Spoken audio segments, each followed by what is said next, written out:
ఓం మహాగణాధిపతయే నమః. శ్రీమాత్రే నమః. మాలాం కుంఢీం చ ఢమరుం శూలం శంఖం సుదర్శనం దధానం భక్తవరదం దత్తాత్రేయం నమామ్యహం. సదాశివసమారంభాం శంకరాచార్య మధ్యమాం అస్మదాచార్య పర్యంతాం వందే గురు పరంపరాం. నమస్కారం. భక్తి టీవీ ప్రేక్షకులందరికీ అమృత కలశం కార్యక్రమానికి స్వాగతం.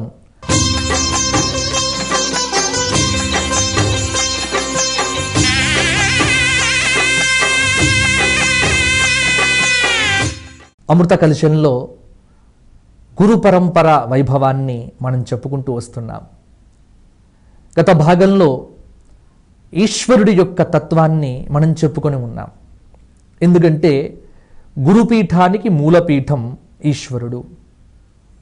ఈశ్వరుడికి శిష్యుడు నారాయణుడు, నారాయణుడికి శిష్యుడు బ్రహ్మ, బ్రహ్మకు శిష్యుడు వశిష్ఠుడు, వశిష్ఠుడికి శిష్యుడు శక్తి, శక్తికి శిష్యుడు పరాశరుడు, పరాశరుడికి శిష్యుడు వ్యాస భగవానుడు, వ్యాస భగవానుడికి శిష్యుడు శుకభగవత్పాదుల వారు, అలాగే శుకుడికి శిష్యుడు గౌడపాదుల వారు, గౌడపాదుల వారికి శిష్యులు గోవింద భగవత్పాదులు, గోవింద భగవత్పాదుల వారికి శంకర భగవత్పాదులు, శంకర భగవత్పాదుల వారికి నలుగురు శిష్యులు.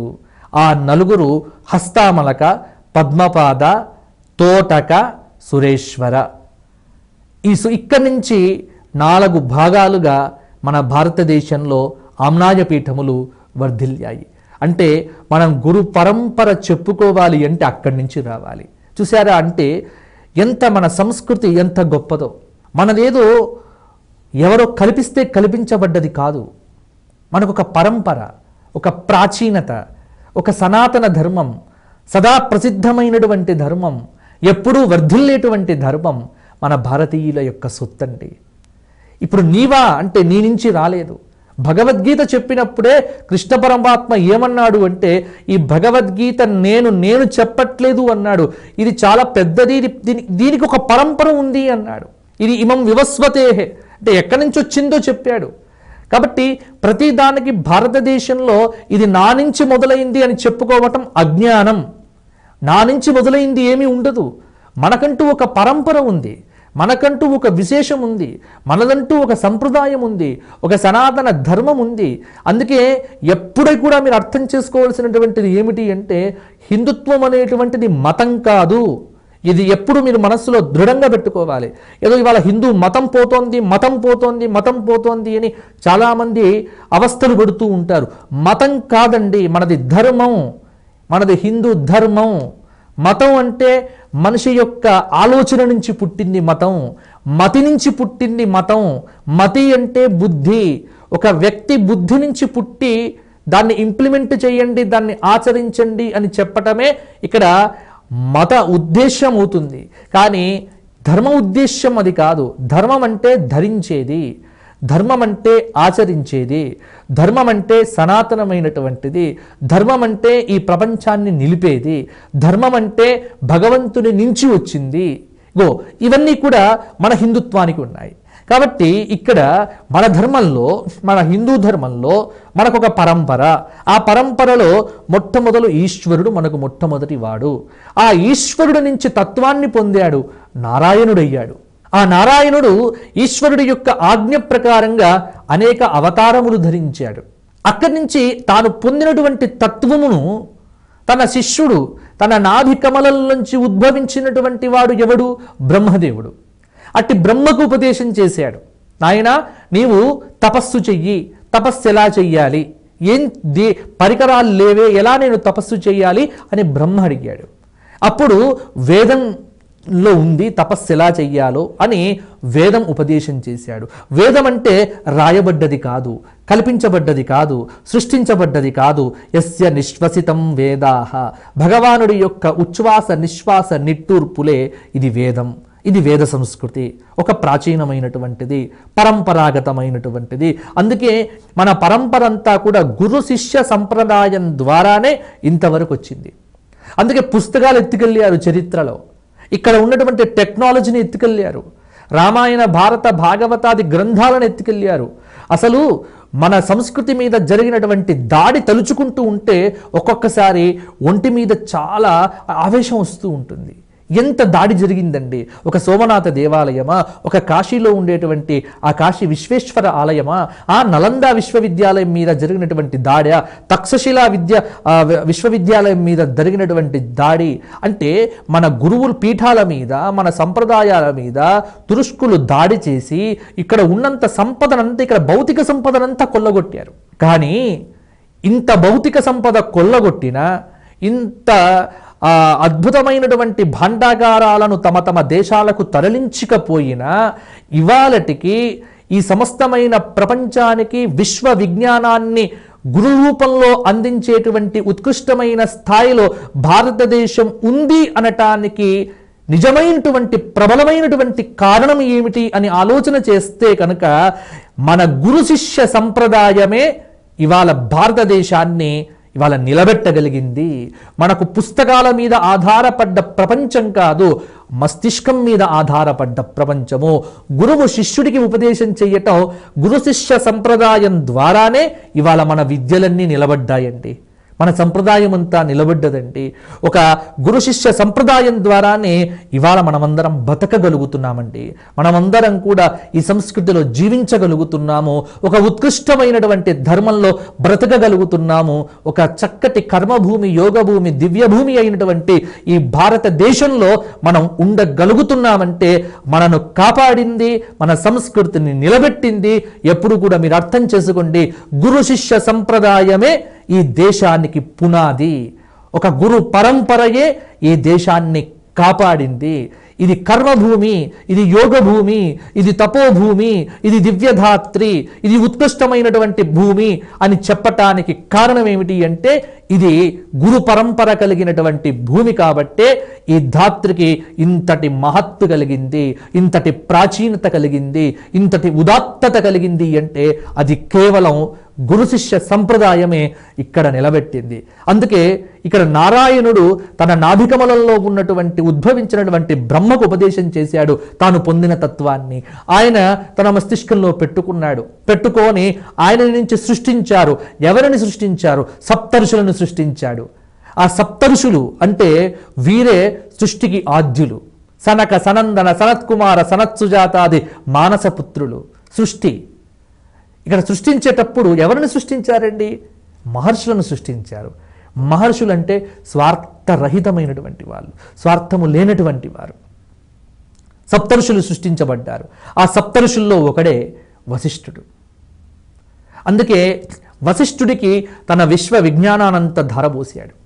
ఆయన ఏం చేశాడు? తనలో ఉంచుకోలేదు. అది మరలా నెక్స్ట్ జనరేషన్కి ఇవ్వాలి కదా, తర్వాత జనరేషన్కి ఇవ్వాలి కదా. అందుకే ఆయన తన కుమారుడైనటువంటి శక్తికి ఉపదేశం చేశాడు. ఆయన దాచుకున్నాడా?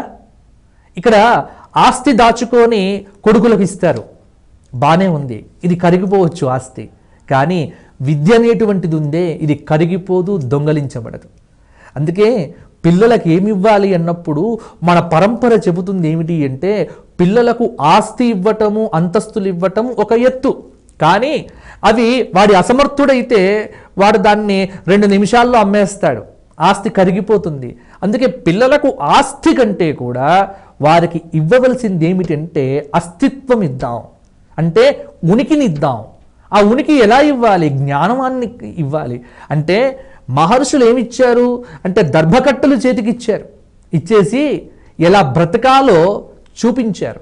ఎలా బ్రతకాలో, ఎలా ధర్మాచరణం చెయ్యాలో వశిష్ఠుడు శక్తికి చెప్పాడు. శక్తి ఏం చేశాడు? తన కుమారుడైనటువంటి పరాశరుడికి చెప్పాడు. పరాశరుడు ఊరుకున్నాడా? పరాశరుడు ఏం చేశాడు అంటే, పరాశర భగవానుడు ఈ జగత్తుకు ఇక ఇక్కడి వరకు ఒక ఎత్తండి సృష్టి. మన పరంపర గురించి మాట్లాడుకున్నప్పుడు ఇక్కడి వరకు ఒక ఎత్తు. కానీ పరాశరుడి తరువాత వ్యాసుడున్నాడే, ఇక మన సంస్కృతిని మరలా నిలబెట్టాడు.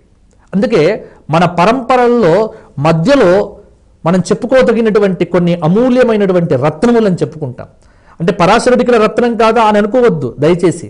నారాయణుడైనా అలాగే బ్రహ్మైనా వీళ్ళంతా కూడా మనకు ఒక వరుసను అందించారు. ఇక్కడ పరాశర మహర్షి ఏం చేశాడు? తాను పొందినటువంటి విజ్ఞానాన్ని, తాను పొందినటువంటి భగవంతుడి యొక్క తత్వాన్ని మరలా నెక్స్ట్ వాళ్ళకి ఇవ్వాలి కదా. అందుకే పరాశర మహర్షి ఈ జగత్తుకు ఇవ్వటం కోసమని ఒక చక్కటి సృష్టి చేశాడు. ఈ జగత్తుకు ఏ రూపంలో ఇవ్వాలి? ఒక గురువు రూపంలో ఇవ్వాలి. ఎందుకంటే అప్పటికే ద్వాపర యుగం, మహాభారత కాలం. ఇక్కడ ఒక సంప్రదాయం ఏమిటి అంటే, ద్వాపరే విష్ణు వ్యాస రూపేణ అవతరిష్యతి. ప్రతి ద్వాపర యుగంలో భగవానుడు వ్యాసుడి రూపంలో ఉద్ధరిస్తాడు ఈ జగత్తును. అందుకే ఇక్కడ మహాభారతం ఆది పర్వంలో ఒక కథ వస్తుంది మనకు. క్రియాహీన కథం విప్పురో భవే దృషి రుదారధీహి. వివాహాది సంస్కారములు లేని స్త్రీని విధిపూర్వకముగా యాజ్ఞవల్కులు వివాహ హోమం నిర్వహించినప్పుడు పరాశరులు వివాహమాడారు. భగవంతుడు ఏమన్నాడు అంటే, నీ ఉదరంలో నేను అవతరిస్తా అని అక్కడ చెప్పాడు. అప్పుడు పరాశరుడికి వరం ఇచ్చారు. యమునా నది తీరంలో అలా అవతరించాడు. ఇక్కడ అవతరించుట అనేటువంటి మాట చెప్పటం వల్ల ఏదో శుక్లశోణిత సంబంధంతో పుట్టేటువంటి పుట్టుక. పరాశరుడు వ్యాసుణ్ణి కన్నటువంటి పద్ధతి చాలామంది ఏదో వివాదం చేశారు. వివాదం అక్కరలేదు. అక్కడ ఆయన అవతరించింది ఒక సంప్రదాయాన్ని కాపాడడానికి, ఒక సంప్రదాయాన్ని నిలబెట్టడానికి. అందుకే ఇక్కడ పరాశర మహర్షి యమునా నది తీరంలో మత్స్యగంధి ఆ పడవలో వెళ్తున్నప్పుడు ఆ జరిగినటువంటి కథ అందరికీ కూడా తెలుసు. వ్యాసుడు అవతరించాడు. ఎలా అవతరించాడు? 7 సంవత్సరముల బాలునిలాగా పెరిగి నిలబడ్డాడు. జగన్నాథుడిగా, జగద్గురువిగా వ్యాసుడు అవతరించాడు. అంతే. అటువంటి వ్యాసుడికి అతని కుమారుడు అవతరించాడు. ఎవరు? శుకుడు. అగ్నిలోంచి, అరణిలోంచి పుట్టాడు. కాబట్టి ఇక్కడ ఒక సంస్కృతిని, ఒక సంప్రదాయాన్ని ఉద్ధరించటానికి అవతరించిన అవతార పురుషుల యొక్క జననమే చాలా విచిత్రమైనటువంటిది. దీని వెనక అర్థం చేసుకోవాల్సింది ఏమిటి అంటే, ఇది సాధారణమైనటువంటి జననములు కాదు, ఇది అసాధారణమైనటువంటి జననములు. అసాధారణమైనటువంటి జననం ఎందుకు అంటే, ఒక పరంపరను కాపాడటానికి భగవంతుడు తనకు తాను ఇచ్చగించి ఒక సంప్రదాయాన్ని పరిరక్షణ చేయటం కోసం అవతరించినటువంటి విధానము మనకు భారతంలో కనిపిస్తుంది.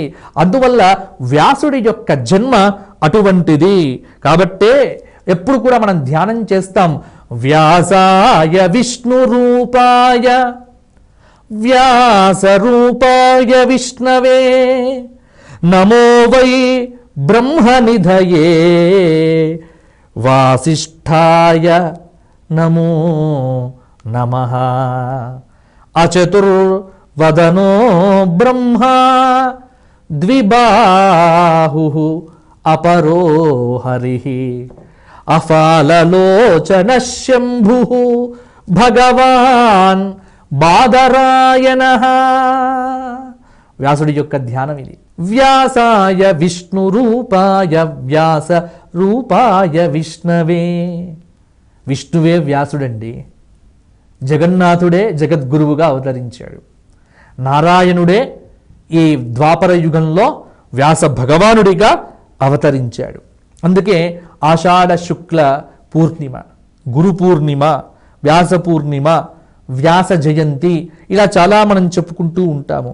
కాబట్టి పరమాత్మ అవతారమైనటువంటి గురువు నుండి పూర్ణ రూప దృష్టి మన మీద ప్రసరిస్తుంది. అదే కిరణ రూపంగా చీకటిని పారద్రోలి జ్ఞానోదయం కలిగిస్తూ హృదయంలో ఒక చక్కనైనటువంటి తేజస్సును, చైతన్యాన్ని మనకిస్తుంది. అట్టి మనోవికాసాన్ని కలిగింపజేసేటువంటి అద్భుతమైనటువంటి దృష్టియే గురుదృష్టి అన్నారు. కాబట్టే పరాశరుడు గొప్ప గురువు ఈ జగత్తుకు. అందుకే పరాశర స్మృతి అన్నారు. పరాశర స్మృతి మనకు చాలా గొప్పది. ఇవాళ ఏ ధర్మం ఆచరించాలో పరాశరుడు చెప్పాడు. అట్టి పరాశరుడు వ్యాసుడికి ఉపదేశం చేశాడు. కాబట్టి వ్యాసుడు ఈ సంస్కృతిలో జగద్గురువుగా అవతరించాడు. అంటే గురుపీఠానికి ప్రధానమైనటువంటి జైంట్ ఇక్కడ వ్యాసుడు. అందుకే ఈ శ్లోకాన్ని చాలామంది కూడా ఈ రకంగా కూడా చెప్తారు. ఏమిటి అంటే నారాయణ సమారంభాం వ్యాస శంకర మధ్యమాం అని కూడా చెప్తారు. లేదా దీనికే పాఠాంతరంగా సదాశివ సమారంభాం శంకరాచార్య మధ్యమాం ఎలా చెప్పుకున్నా తప్పు లేదు. సరే, వ్యాసుని కూడా కలపడం అనేటువంటిది సంతోషదాయకం. ఎందుకంటే వ్యాసుడు ఒక ప్రధానమైనటువంటి ఎందుకంటే ఇవాళ పురాణాలు ఉన్నాయి, 18 పురాణాలు. అష్టాదశ పురాణానాం కర్త సత్యవతీ సుతః, అష్టాదశ పురాణాని వేదద్వైపాయనో గురుః, బ్రాహ్మం పాద్మం వైష్ణవంచ శైవం భాగవతం తథా తథాన్యం నారదీయంచ మార్కండేయంచ సప్తమం, ఆగ్నేయం అష్టమం ప్రోక్తం భవిష్యం నవమం తథా దశమం బ్రహ్మవైవర్తం, లైంగమేకాదశం స్మృతం వారాహం ద్వాదశం ప్రోక్తం, స్కాందం చాపి త్రయోదశం చతుర్దశం వామనం చ కౌర్మం పంచదశం తథా మత్స్యం చ గారుడం చైవ బ్రహ్మాండం చ తతః పరః, అష్టాదశ పురాణానాం నామధేయాని యః పఠేత్ త్రిసంధ్యం జపతే నిత్యం సో అశ్వమేధ ఫలం లభేత్. మార్కండేయ పురాణంలో చెప్పబడినటువంటి అంశం ఈ అంశం ఏమిటి అంటే అష్టాదశ పురాణముల యొక్క పేర్లు ఇప్పుడు నేను చెప్పినటువంటివి. 3 సంధ్యాకాలాల్లో ఇది పఠిస్తే అశ్వమేధ ఫలం వస్తుంది అని చెప్పారు. అంటే ఇటువంటి గొప్ప పురాణములను ఈ జగత్తుకు అందించాడు వ్యాస భగవానుడు. అందుకే మన సంస్కృతి నిలబడ్డదండి. ఇవాళ పురాణ సంప్రదాయమే కనుక లేకపోతే మనకి ఏం తెలుస్తుందండి? ఎలా అర్థమవుతుందండి? ఎలా బ్రతకగలుగుతామండి? ఎన్ని ధర్మాలండి? ఇవన్నీ తెలుస్తున్నాయి అంటే ఇవాళ పురాణములు మన చరిత్రను నిలబెట్టాయి, పురాణాలు మన సంప్రదాయాన్ని నిలబెట్టాయి. అందుకే ఈ పరంపరలో పురాణ సంస్కృతి సంప్రదాయములను ఈ జగత్తుకు అందించి నిలబెట్టినటువంటి జగద్గురు పీఠం వ్యాస భగవానుడిది. అష్టాదశ పురాణములు కనుక లేకపోతే ఇవాళ విజ్ఞానం ఎక్కడిది? స్మృతులు ఎక్కడివి? శాస్త్రములు ఎక్కడివి? ఏదైనా మీమాంస వచ్చినప్పుడు, సందేహం వచ్చినప్పుడు ఆ పురాణంలో ఏం చెప్పారో చూడండి అన్నారు. కాబట్టి పురాణ సంస్కృతిని మనకు అందించాడు వ్యాస భగవానుడు. ఒక పురాణం ఏమిటండి? బ్రహ్మసూత్రములు, ఉత్తర మీమాంస, జ్ఞానకాండ. అదేమిటండి? వ్యాస భగవానుడు 1,00,000 శ్లోకాత్మకమైనటువంటి అద్భుతమైనటువంటి మహాభారత గ్రంథం. ఇది హాస్తి తదన్యత్ర ఎన్నేహాస్తి నతత్ క్వచితు అన్నారు. మహాభారతం 1,00,000 శ్లోకాత్మకమైనటువంటి గ్రంథం. అదేనా మహాభారతంలోదే కదండి భగవద్గీత. ఇవాళ హిందువులందరికీ పరమ ఆరాధ్య గ్రంథం. కాబట్టి ఒక ప్రక్క మహాభారతం, ఒక పక్కన 18 పురాణాలు, అలాగే మోక్ష సామ్రాజ్య పట్టాభిషేకాన్ని ప్రతి వ్యక్తికి కలిగింపజేసేటువంటి భాగవత పురాణం. ఇట్టి పురాణ సంప్రదాయాన్ని, ఇట్టి సంస్కృతి సంప్రదాయాలను ఈ తరానికి అందించటానికే వ్యాస భగవానుడు ప్రతి ద్వాపరంలో అవతరిస్తాడండి. అంటే ఒక్కొక్క 4 యుగాలు అయిపోతే ఒక మహాయుగం అయిపోతుంది. ఇప్పుడు కలియుగం చివర నడుస్తుంది, మనకు కలియుగం నడుస్తుంది కదా, చివరి యుగం. ఈ కలియుగం కంటే ముందు అంటే ఇప్పుడు మనకు పురాణ సంస్కృతి ఏం చెప్తుంది అంటే ప్రతి త్రేతాయుగంలో రాముడు పుడతాడు అని అనుకోవద్దు, ప్రతి ద్వాపరంలో కృష్ణుడు వస్తాడు అని మీరు అనుకోవద్దు, ప్రతి యుగాల్లో అవతారాలు వస్తాయి అనుకోవద్దు. అవతారం అనేటువంటిది ఎప్పుడు వస్తుంది అంటే రామావతారం అయితే స్పష్టంగా మనకు కాళికా పురాణం చెప్పింది, ప్రతి కల్పం భవేద్ రామ. అంటే ఒక కల్పానికి ఒక అవతారం వస్తుంది, అంతేకాని యుగయుగానికి అవతారాలు వస్తాయా? కాదు. ప్రతి కల్పానికి వచ్చినటువంటి ఆ అవతార రహస్యములను వ్యాస భగవానుడు ఏం చేస్తాడు అంటే స్టోర్ చేసి పెడతాడు. చేసి ద్వాపరయుగం వచ్చేసరికి ఈ మనుషులందరికీ అందిస్తాడు. అందుకే ఇక్కడ గురు స్థానంలో వ్యాస భగవానుడు ఉన్నాడు. అందుకే వ్యాసుడు అవతరించినటువంటి ఆషాఢ శుక్ల పూర్ణిమను గురు పూర్ణిమ, వ్యాస పౌర్ణిమ అని మనం పిలవటంలో తాత్పర్యం ఏమిటంటే, ఇవాళ మానవాళికి అందించాల్సినటువంటి జ్ఞానాన్ని ఒక పరంపరాగతంగా అందించే ప్రయత్నం చేశారు ఇక్కడ వ్యాస భగవానుడు అన్నారు. కావున వ్యాస అనేటువంటిది ఇది ఒక పదవి పేరు అని మనకు చెప్తోంది, పరాశర సంహితలో ఉన్నది. అయితే ఆ పదవిని అలంకరించినటువంటి మరి ఈ వ్యాసుడి పేరు ఏమిటి అంటే కృష్ణద్వైపాయన అని ఇప్పుడున్నటువంటి వ్యాసుడి యొక్క పేరు. కృష్ణద్వైపాయనుడు అని ఆయనకు పేరు. అంటే ఒక ద్వీపంలో ఆయన పుట్టాడు కాబట్టి అందువల్ల వ్యాస పూర్ణిమ, గురు పూర్ణిమ, కృష్ణద్వైపాయనుడు అనేటువంటి పేరు కలిగిన వ్యాసుడు ఇప్పుడు ప్రస్తుతం మనందరికీ కూడా ఉన్నాడు. ఆయన చిరంజీవి, ఇప్పటికీ ఉన్నాడు. అశ్వత్థామ, బలిహి, వ్యాస, హనుమాన్, విభీషణ, కృప, పరశురామశ్చ సప్తైతే చిరజీవిన. ఈ 7 చిరంజీవుల్లో వ్యాసుల వారు ఒకరు. మన గురు పరంపరలో ప్రధానమైనటువంటి భాగం వ్యాసస్థానం. కాబట్టి అటు జగద్గురు అయినటువంటి వ్యాస భగవానుడి దివ్య చరణాబ్జములకు అనంతకోటి సాష్టాంగ ప్రణామములు సమర్పణం చేస్తూ, ఆ పరంపరలో వ్యాసుడి తరువాత ఎవరొచ్చారు, వారి విశేషాంశములు ఏమిటో వచ్చే గురు పరంపర వైభవంలో మనం చెప్పుకుందాం. సర్వం శ్రీ పరమేశ్వర దివ్య చరణారవిందార్పణమస్తు. పితా యథా రక్షతి పుత్రమీశ జగత్పితా త్వం జగతః సహాయః కృతాపరాధం తవ సర్వకార్యే కృపానిధే మాం శివ పాహి శంభో. అనాయాసేన మరణం వినా దైన్యేన జీవనం దేహి మే కృపయా శంభో త్వయి భక్తిం అచంచలాం.